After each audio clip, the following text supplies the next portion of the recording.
참으로 존귀하신 하나님, 오늘도 우리에게 새날을 허락하시고 우리에게 말씀 앞에 서는 은혜를 주신 것 감사합니다. 하나님 아버지, 살아계신 하나님의 말씀이 우리를 조명하게 하시고 우리의 인생을 이끌어갈 수 있도록 하나님 같이하여 주셨기를 기도합니다. 여호수아를 통하여 우리의 연약했던 마음과 우리의 상태가 다시 한번 하나님을 바라보기를 소원하오니, 여호수아를 묵상하는 동안 하나님의 은혜가 우리의 가정과 우리의 인생과 우리 교회 가운데 일어날 수 있도록 인도하여 주십시오. 존귀하신 예수님 이름으로 기도합니다. 아멘. 하나님의 말씀 여호수아 2장 1절에서부터 7절입니다. 눈의 아들 여호수아가 시딤에서 두 사람을 정탐꾼으로 보내며 이르되 가서 그 땅과 여리고를 엿보라 하매 그들이 가서 라합이라 하는 기생의 집에 들어가 거기서 유숙하더니 어떤 사람이 여리고 왕에게 말하여 이르되 보소서, 이 밤에 이스라엘 자손 중에 몇 사람이 이 땅을 정탐하러 이르러 들어왔나이다. 여리고 왕이 라합에게 사람을 보내어 이르되 내게로 와서 내 집에 들어간 그 사람을 끌어내라. 그들이 이 온 땅을 정탐하러 왔느니라. 그 여인이 그 두 사람을 이미 숨긴지라. 이르되 과연 그 사람들이 내게 왔었으나 그들이 어디로 왔는지 나는 알지 못하였고 그 사람들이 어두워 성문을 닫을 때쯤 되어 나갔으니 어디로 갔는지 내가 알지 못하나 급히 따라가라. 그리하면 그들을 따라잡으리라 하였으나 그가 이미 그들을 이끌고 지붕에 올라가서 그 지붕에 버려놓은 삼대에 숨겼더라. 그 사람들은 요란 나루터까지 그들을 쫓아갔고 그들을 뒤쫓던 자들이 나가자 곧 성문을 닫았더라. 오늘은 믿음의 담장 너머를 보자라는 말씀입니다. 믿음의 담장 너머를 보자. 하나님은 여호수아에게 마음을 극히 강하고 담대히 하라고 말씀하시고 좌로나 우로나 치우치지 말며 하나님의 말씀을 묵상하고 지내라고 말씀하시죠. 그럼 내가 너와 함께 하겠다라는 것입니다.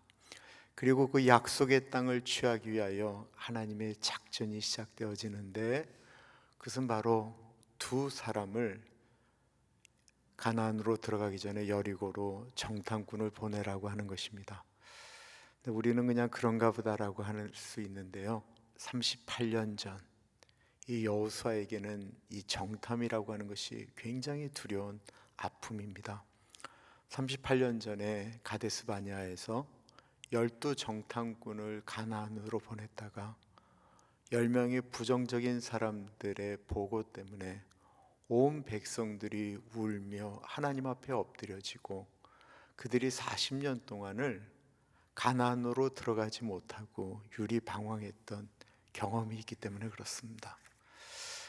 그러니 여호수아에게 하나님이 이렇게 말씀하시자 여호수아가 얼마나 두려웠겠습니까? 그런데요, 믿음이라고 하는 것은 우리의 경험이나 우리의 생각보다 하나님의 말씀에 먼저 순종하는 것입니다. 우리는 살다 보면 수많은 사람들이 이렇다 저렇다라는 말들을 많이 들어요.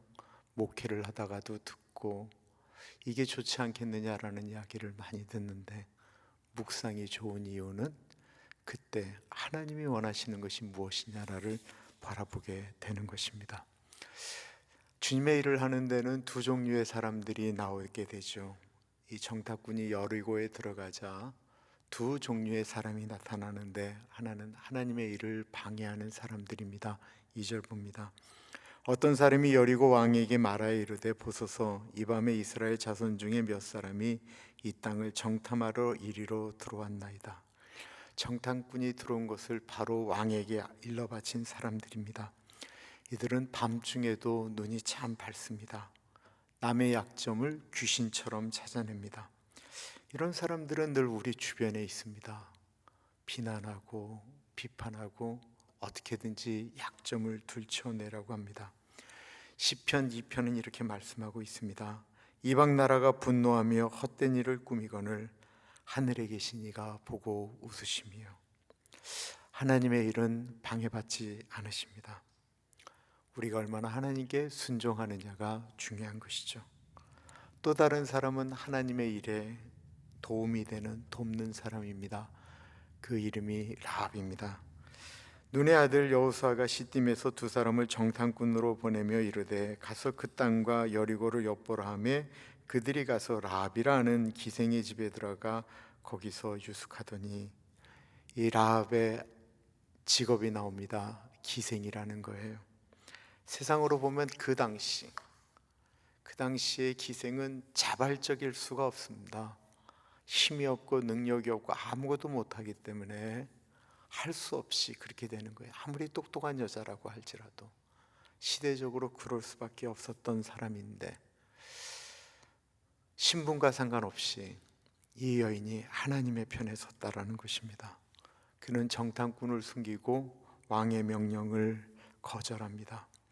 위험을 감수하며 하나님의 편에 섰습니다. 이거 발각되면 진짜 죽는 일이거든요. 하나님의 편에 섰습니다.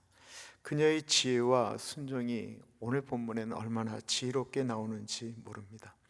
오늘 본문에 자주 등장하는 이 여인이 얼마나 똑똑한 사람인가를 나타내는 말이 있는데, 거기에 중요한 단어가 임이라는 말입니다. 임이.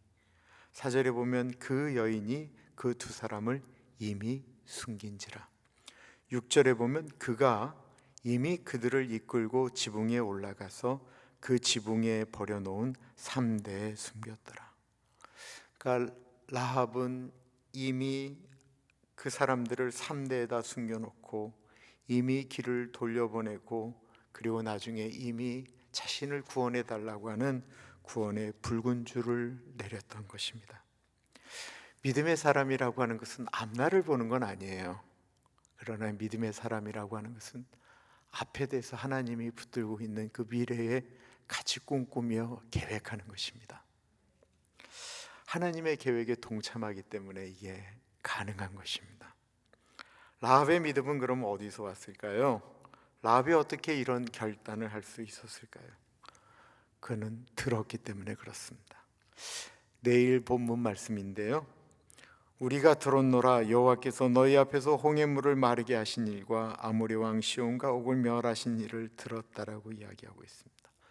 수많은 사람들이 하나님의 역사를 듣습니다. 듣는데 그거 거짓말이야, 그건 성경에 있는 말이야, 그건 다른 사람의 이야기야 라고 이야기하는데, 라합은 자기와 아무 상관이 없는 그 이야기를 믿음으로 받았다라는 것입니다. 홍해를 건넌 이스라엘, 거인들을 이긴 백성, 그들이 강해서가 아니고 그들이 붙들었던 여호와 하나님이 강한 신이신 것을 알고 그 하나님을 붙들었다라는 것입니다. 믿음은 하나님의 백성을 구별하게 만듭니다. 믿음은 전염됩니다. 라합은 들은 것을 믿었고 그 믿음을 실천하였습니다. 야고보서 2장 25절은 이렇게 말씀합니다. 기생 라합이 사자들을 접대하고 다른 길로 가게 할 때에 행함으로 의롭다 하심을 받았느니라. 히브리서 11장 31절은 믿음으로 라합은 멸망당하지 않았다라고 표현하고 있습니다. 믿음이라고 하는 것은 들음에서 시작되고 믿음은 순종으로 이어질 때 완성되어집니다. 여리고의 담장은 두껍고 높았지만 라합은 그 담장 너머를 보고 있습니다. 그녀는 무너질 성 안에서도 하나님의 구원을 미리 본 여인입니다. 라합의 집 창문에 걸린 붉은 줄은 훗날 예수 그리스도의 보혈을 의미하지요. 라합은 결국 구원을 받았을 뿐만 아니라요, 예수님의 족보에 이름을 올립니다. 살몬은 라합에게서 보아스를 낳고, 얼마나 기가 막힌 아름다운 이야기인지 모르겠어요. 우리 하나님께, 하나님, 너무나도 두꺼운 우리 안에 있는 환경들, 어떤 것들은 두렵게 다가오는 것들, 그 너머에 있는 하나님을 바라볼 수 있는 믿음을 주옵소서. 그렇게 고백하며 오늘을 든든하게 살아가는 우리 모두가 되기를 간절히 축원합니다. 기도하겠습니다. 참으로 존귀하신 하나님, 나에게 주어진 정탐의 사명을 두려워하지 않게 하옵소서. 방해하는 사람들보다 하나님의 계획을 더 크게 보게 하옵소서. 라합처럼 아직 무너지지 않은 담장 속에서도 하나님의 승리를 먼저 바라보게 하옵소서. 그리고 예수님, 오늘도 보이지 않는 담장 너머에서 일하시는 주님을 신뢰합니다. 라합처럼 믿음으로 순종하고 담장 너머의 약속을 붙들겠습니다 고백하게 하옵소서. 지금은 우리 주 예수 그리스도의 은혜와 우리를 너무나도 사랑하셔서 하나밖에 없는 아들을 넉넉하게 보내주신 하나님 아버지 그 크신 사랑하심과 성령 하나님의 감화, 감동, 역사, 충만, 교통하심이 눈에 보이는 현실이 아닌 그 너머에 있는 하나님의 은혜를 바라봅니다 고백하는 사랑하는 주의 백성들 머리 위에 지금으로부터 영원토록 함께 하시길 간절히 축원하옵나이다. 아멘.